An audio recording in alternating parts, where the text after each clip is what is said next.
राधे राधे। श्री हरिदास श्री कुंज बिहारी। कैसे हैं आप सभी लोग?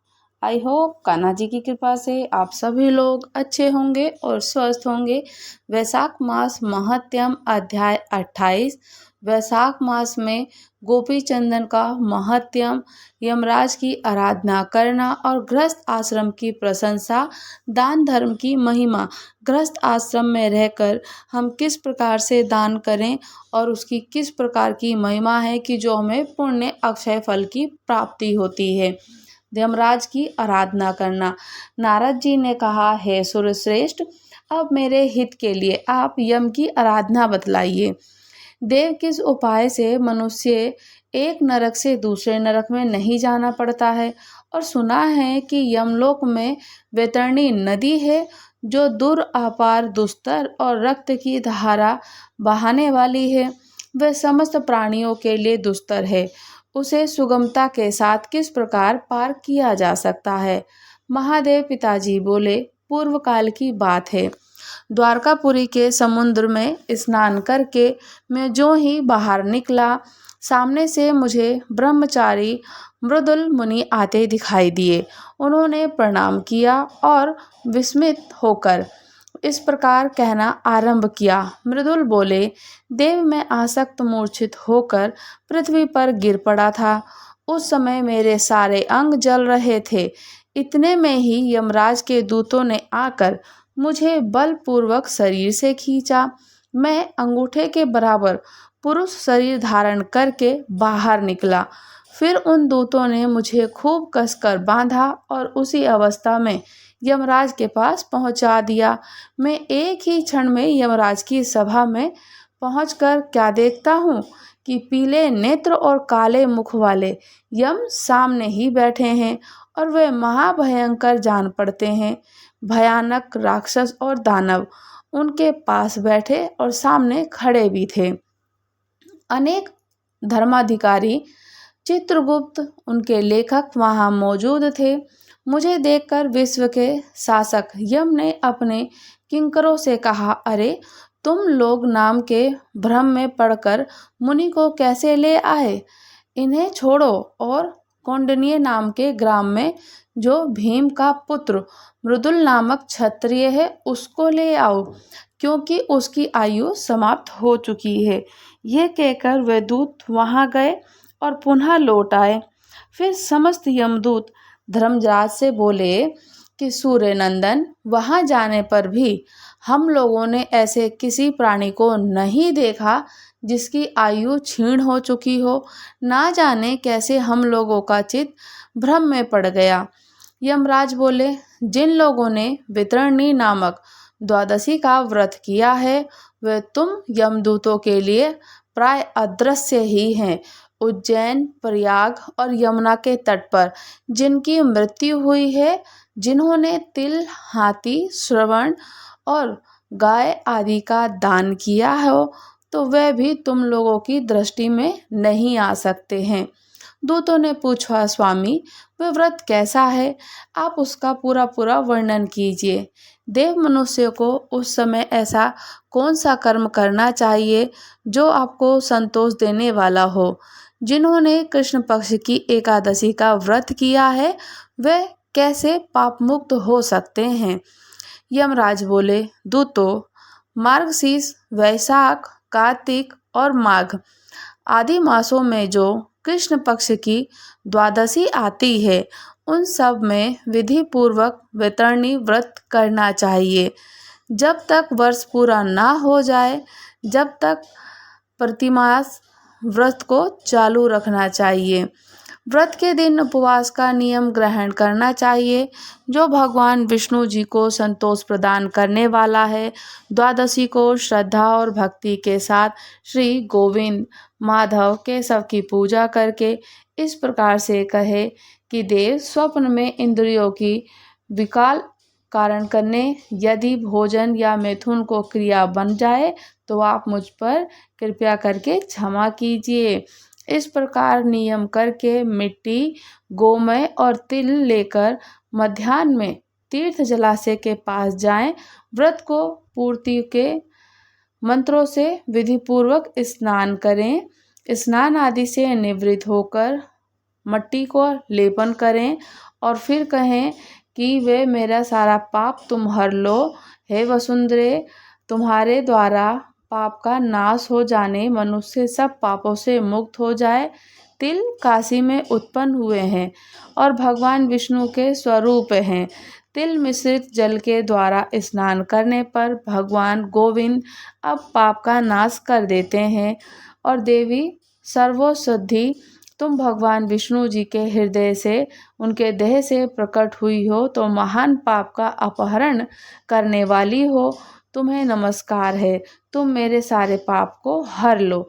इस प्रकार स्नान से अपना सर और सिर पर अपनी तुलसी दल को धारण करें, तुलसी का नाम लेते हुए उच्चारण करें और इसी प्रकार से स्नान करें। ऋषियों के द्वारा बताए गए इसे विधि पूर्वक करना चाहिए।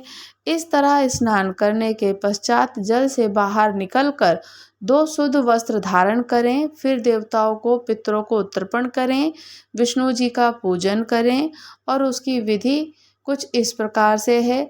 जैसे कि पहले एक कलश लें, साफ सुथरा सा, पंचपल्लव पंचरत्न डालें, पंचपल्लव लगाएं, माला पहनाएं, कलश को गंध से और फूलों से सजाकर उनको जल में एक मट्टी के मटके में जल भर कर उसमें कुछ द्रव्य डालें, पंचरत्न पंचपल्लव।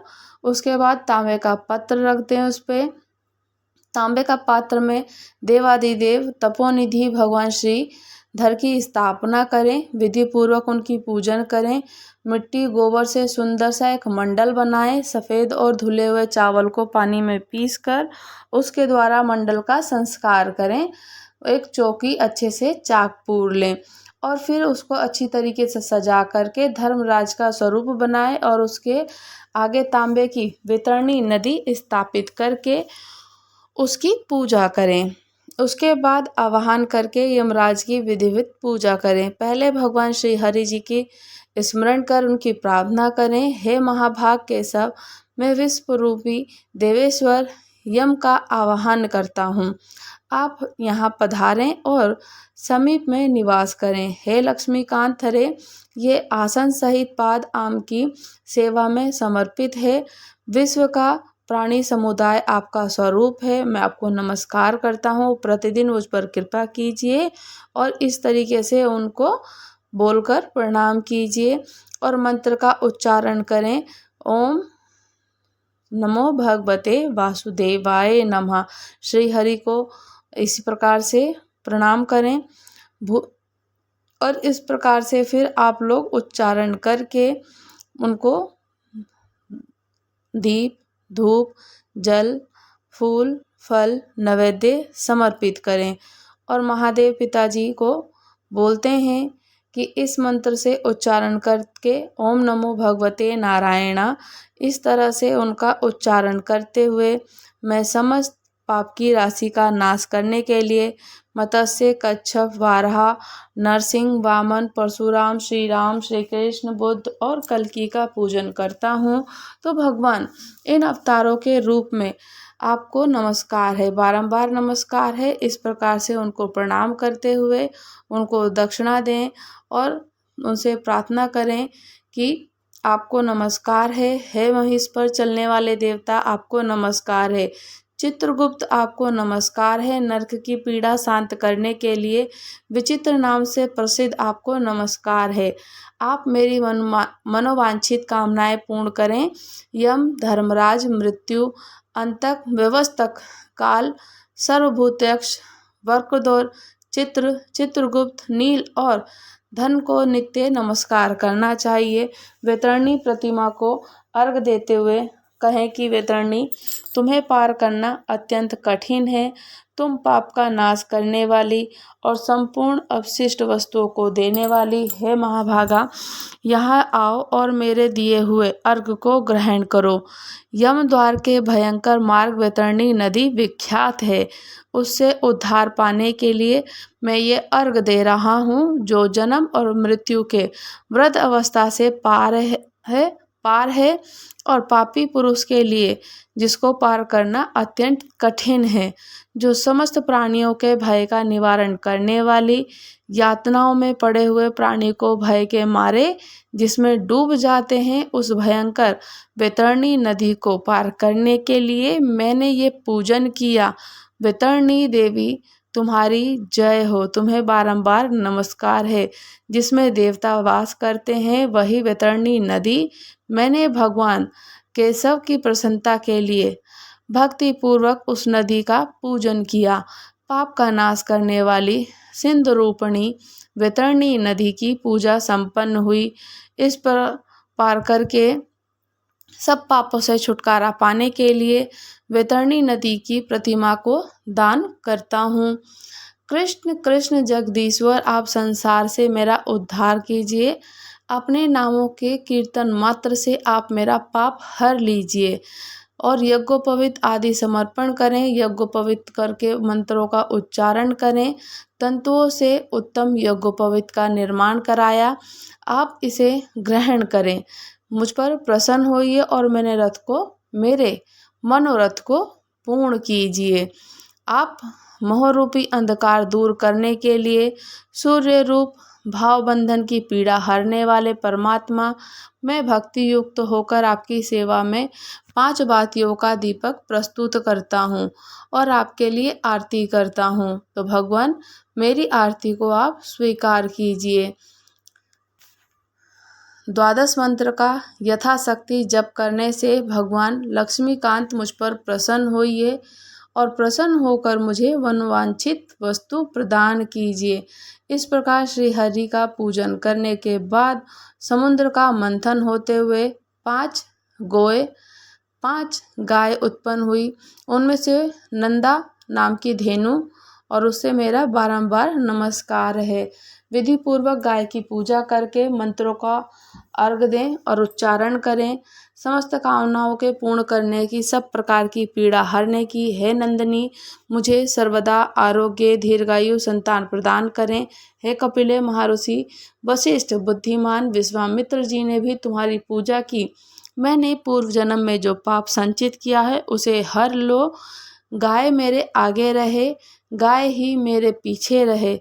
स्वर्गलोक में स्वर्णमय सिंगों से सुशोभित सरिताओं में समुद्र की भांति दूध की धारा बहाने वाली सुरभि, उनकी संतान मेरे पास आए। सर्वदेवमयी देवनंदिनी, तुम परम कल्याणमयी भक्त वत्सला हो, तुम्हें नमस्कार है। सबके हित में लगी रहने वाली पवित्र पाप नाशनी त्रिभुवन की माता, गाय मेरा दिव्य हुआ और दिया हुआ ग्रास भोजन ग्रहण करो। तो महादेव जी कहते हैं कि इस प्रकार धर्मराज के मुख से सुने हुए वैतरणी व्रत का मेरे आगे वर्णन करके इच्छा के अनुसार भ्रमण करने वाले द्विज श्रेष्ठ मृदुल मुनि चले गए। द्विजेश्वर, जहाँ गोपी चंदन रहता है, वह घर तीर्थ का स्वरूप है।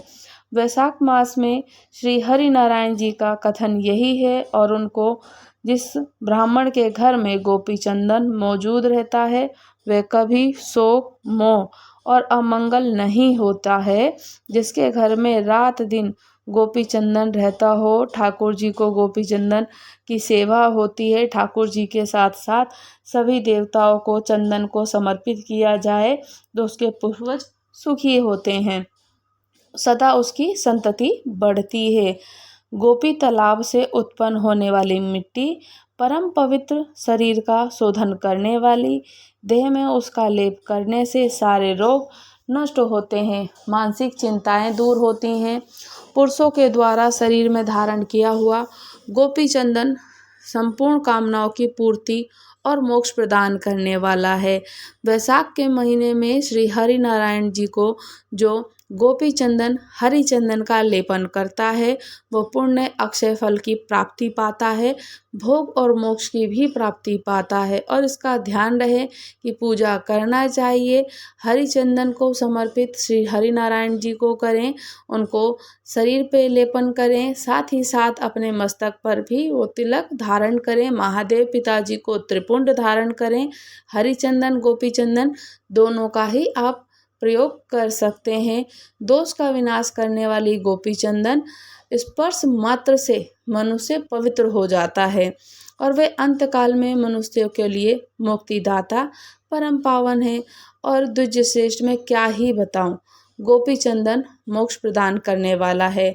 जो वैशाख के माह में श्री हरि नारायण को उनके शरीर पे, मस्तक पर, कंठ पर गोपी चंदन का तिलक धारण करता है, चंदन का लेपन करता है, तो वो भगवान विष्णु जी का प्रिय तुलसी काष्ठ की और उसकी मूल की मिट्टी, गोपी चंदन, हरि चंदन चारों को एक में मिलाकर विद्वान पुरुष अपने शरीर में भी लगाए, तो जो ऐसा करता है उसके द्वारा जम्बूद्वीप के समस्त तीर्थों की सदा के लिए सेवन हो जाता है।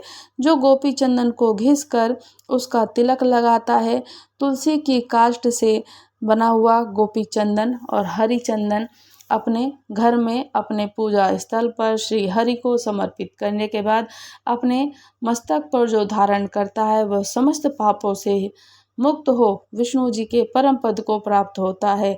जिस मनुष्य ने गोपी चंदन धारण कर लिया उसे मानो गया में जाकर अपने पिता का श्राद्ध तर्पण कर दिया और सब कुछ कर लिया हो। ऐसा गोपी चंदन का महात्म्य है श्री हरि नारायण जी की। इसी प्रकार से आप उनको समर्पित करते रहिए और वो गोपी चंदन, हरि चंदन अपने ऊपर मस्तक पर भी धारण करते रहना चाहिए। इससे पुण्य फल की प्राप्ति, और गया में जा कर के बता रहे हैं कि गया में जाकर आपको ऐसा है कि अपने पिता का श्राद्ध तर्पण आपने सब कुछ कर दिया, फिर आपको कभी जीवन में कुछ करने की आवश्यकता नहीं है। गृहस्थ आश्रम में प्रशंसा और दान की, धर्म की महिमा। महादेव पिताजी कहते हैं, देवी सुनो, अब मैं धर्म के उत्तम महात्म्य का वर्णन करूंगा, जिसका श्रवण करने से इस पृथ्वी पर कभी जन्म नहीं होता। धर्म से अर्थ, काम और मोक्ष तीनों की प्राप्ति हो जाती है। जो धर्म के लिए चेष्टा करता है वही विशेष रूप से विद्वान माना गया है। जो कभी कुसती कर्म में प्रवृत्त नहीं होता वह घर पर भी पांचों इंद्रियों का संयम रूप तप कर सकता है। जिसकी आसक्ति दूर हो गई हो उसके लिए घर भी तपोवन के ही समान है। गृहस्थ आश्रम को स्वधर्म बताया गया है। गिरिराज किशोरी जिन्होंने अपनी इंद्रियों को वश में नहीं किया उनके लिए इस गृहस्थ आश्रम को पार करना कठिन है। वे इस शुभ और श्रेष्ठतम आश्रम का विनाश कर डालते हैं। ब्रह्मा और देवताओं ने मनीषी पुरुषों के लिए गृहस्थ धर्म को बहुत उत्तम बताया है। साधु पुरुष वन में तपस्या करके जब भूख से पीड़ित होता है वह सदा अन्नदाता गृहस्थ के लिए ही घर आता है, और वह गृहस्थ जब भक्ति पूर्वक उस भूखे अतिथि को अन्न देता है तो उसकी तपस्या में हिस्सा बटा लेता है। और मनुष्य समस्त आश्रम में श्रेष्ठ इस गृहस्थ आश्रम का सदा पालन करता है। इसी में मनोवांछित भोग का उपभोग करके अंत में स्वर्ग को जाता है। इसमें तनिक भी संदेह नहीं है, कोई संशय नहीं है। देवी, सदा गृहस्थ धर्म का पालन करने वाले मनुष्य के पास पाप कैसे आ सकता है? गृहस्थ आश्रम परम पवित्र है। घर सदा तीर्थ के समान पावन है। इस पवित्र गृहस्थ आश्रम में रहकर विशेष रूप से दान देना चाहिए। ये दान देवताओं का पूजन होता है, अतिथियों को भोजन दिया जाता है और राहगीरों को, थके हुए व्यक्तियों को, जरूरतमंदों को ठहरने के लिए स्थान मिलता है। तो गृहस्थ आश्रम परम धन्य है। ऐसे गृहस्थ आश्रम में रहकर जो लोग ब्राह्मणों की पूजा करते हैं उन्हें आयु, धन और संतान की कभी कमी नहीं होती।